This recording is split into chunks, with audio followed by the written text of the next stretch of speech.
जय श्री कृष्ण। परम पिता परमात्मा जिसने भी अहंकार किया, उसके अहंकार को उन्होंने हमेशा उस अहंकार के कारण उसको उसका प्रतिफल भी प्रदान किया।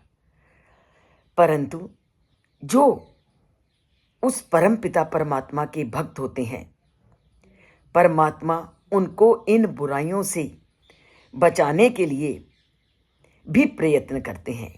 जैसा उन्होंने अर्जुन को जब अहंकार आया तो उसको उन्होंने उसके अहंकार को उस पर हावी ना हो जाए और वह अहंकार उसको कहीं बुरे मार्ग पर ना ले जाए, तो उसी समय उन्होंने उसके अहंकार को उसको वश में करने के लिए उसकी परीक्षा ली, उसको रास्ता दिखाया और ये सचेत किया कि ये जो अहंकार है ये तुम्हारे लिए लाभकारी नहीं है। और परम पिता परमात्मा भक्तों को, जो उसके भक्त होते हैं, उसको इन बुराइयों से दूर करने का भी उसको रास्ता दिखाते हैं। और अगर कभी कभार वो बुराई के रास्ते में चलने लगता है तो उसको रोकने का भी वो पूरा का पूरा रास्ता उसको दिखाते हैं, जैसे श्री कृष्ण ने अर्जुन को दिखाया। तो हमें भी ऐसे काम करने हैं चाहिए कि जब भी हम कभी बुराई के मार्ग में चलें तो वह परमात्मा हमें अपना रास्ता दिखाए।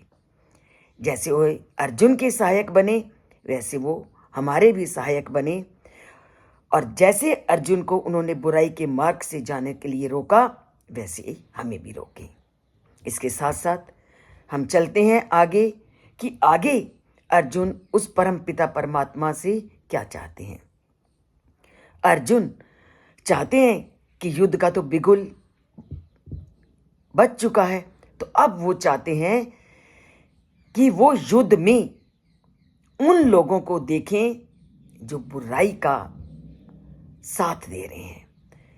तो क्या कहते हैं, यो तस्य मानान अवेक्ष अहम ये एते अत्र समागता धृतराष्ट्रस्य दुर्बुद्धि युद्धे प्रिय चिकीर्षवः। अब वो क्या कहते हैं, वो अर्जुन श्री कृष्ण को कहते हैं कि मैं अब उन लोगों को देखना चाहता हूं जो यहां पर धृतराष्ट्र के दुष्चरित्र पुत्रों को प्रसन्न करने की इच्छा से युद्ध लड़ने के लिए इकट्ठे हुए हैं।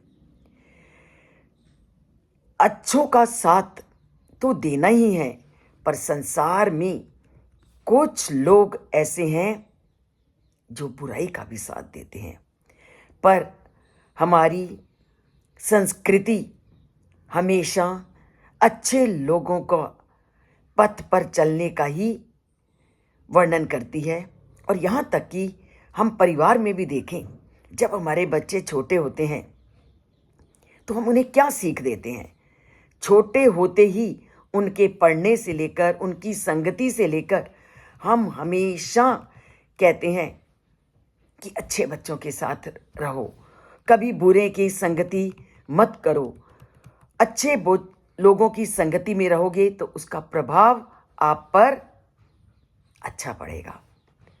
और कबीरदास जी ने भी इस बारे में क्या कहा, कबीर संगत साध की, कबीर संगत साधु की नित प्रति कीजिए जाए, कि सज्जन व्यक्ति की प्रीति को आप हर समय करो, हमेशा सज्जन के साथ रहो, दुर्मति दूर बहावसी, और जितनी भी बुरी प्रकृति वाले हैं हमेशा उनसे दूर रहो।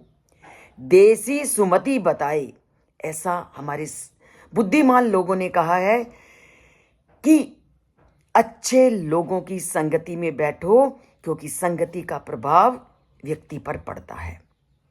क्योंकि जैसी संगति में रहोगे आपका प्रभाव वैसा ही पड़ेगा।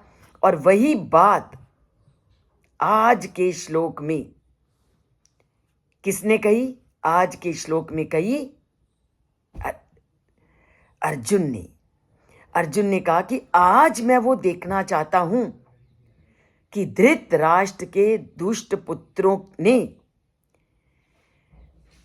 जिनका राज्य, पांडवों का राज्य हड़प लिया था और इसीलिए कौरवों के पक्ष में युद्ध करने आए योद्धा गण भी स्वाभाविक रूप से बुरे स्वभाव वाले थे। जो बुराई का साथ देता है वह बुराई के गर्त में गिरता ही है। क्योंकि दुर्योधन ने ठग से, लालच से पांडवों के राज्य को जीता था और उसी के विपरीत वो युद्ध कर रहा था और उसके साथ जो उसके युद्ध में उसका साथ दे रहे थे, तो अवश्य ही उन पर दुर्योधन के इन व्यवहारों का अवश्य ही प्रभाव पड़ेगा। अगर दुर्योधन ईर्ष्या युक्त, लालच युक्त और अन्य बुराइयों से युक्त है तो अवश्य ही उसकी संगति, उसका साथ देने वाले राजाओं में भी ऐसे अवगुण होंगे। क्योंकि जैसी व्यक्ति अपनी संगति से पहचाना जाता है, वो जैसी संगति में रहेगा उसमें वैसे ही गुण आएंगे। ये पूरी तरह से स्पष्ट है। संगति का रंग व्यक्ति पर अवश्य पड़ता है।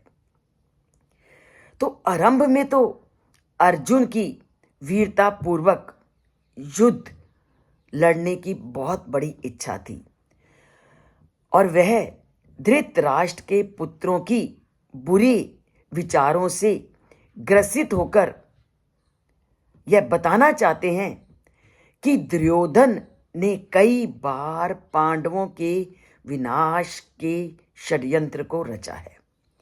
उस समय अर्जुन ने ऐसे मन के भावों को, ऐसे मन के विचारों को व्यक्त किया है जो विधि पूर्वक आधे साम्राज्य के अधिकारी थे।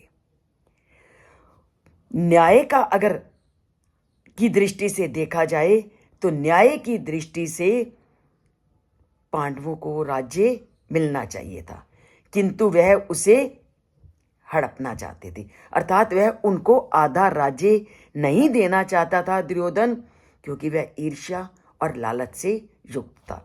इसलिए उसकी प्रवृत्ति क्या थी? दुष्ट मनोवृत्ति वाला है। और जो राजा दुष्ट प्रवृत्ति वाला है तो उसकी सहायता के लिए जितने भी अन्य राजा लोग उसका साथ दे रहे हैं, उनकी मानसिक धारा, उनके मानसिक विचार भी दुष्प्रवृत्ति वाले होंगे। तो क्या कहते हैं अर्जुन कि मैं अर्जुन का साथ देने वाले उन योद्धाओं को देखना चाहता हूं जो युद्ध करने में लगे हुए हैं, जो अन्याय का पक्ष ले रहे हैं और अन्याय का पक्ष लेने वालों का विनाश निश्चित है। ये भी इस श्लोक के द्वारा श्री कृष्ण लोगों के सामने बताना चाहते हैं। दो चीजों को वो स्पष्ट करना चाहते हैं। एक, जैसी संगति में रहोगे उसका आप पर प्रभाव पड़ेगा, और दूसरा वो ये बताना चाहते हैं कि जो अन्याय का साथ देता है वो अपना विनाश निश्चित समझ ले। अन्याय थोड़ी समय के लिए फलीभूत होता है, परंतु उसका अंत विनाशी है। विनाश के अतिरिक्त अन्याय व्यक्ति को कुछ नहीं देता। अगर तुम अपना विनाश चाहते हो, अपना पतन चाहते हो, तो तुम ऐसे लोगों की संगति में जाओ, उन्हीं की संगति में जाओगे जो आपको बुराई की ओर ले जाएंगे। तो स्पष्ट रूप से श्री कृष्ण आज के श्लोक के माध्यम से बताना चाहते हैं, दुष्टों की संगति में जाओगे तो दुष्ट हो जाओगे, साधु की संगति में जाओगे तो साधु बन जाओगे। तो सत्संगति को चुनना और उसका परित्याग करना वो सब व्यक्ति के हाथ में है। परम पिता परमात्मा ने आपको रास्ता दिखा दिया। अब ये तुम पर निर्भर करता है कि सत्संगति की ओर कदम बढ़ाने हैं या दुर्जनों का साथ देना है। तो परमपिता परमात्मा से हमारी ये विनती है कि वो हमें सज्जन लोगों के संपर्क में रखें, अर्थात जो बुराइयों से कोसों दूर हैं उनसे हमारा नाता जोड़ें और उन्हीं के साथ हमारा उठना बैठना बनाएं।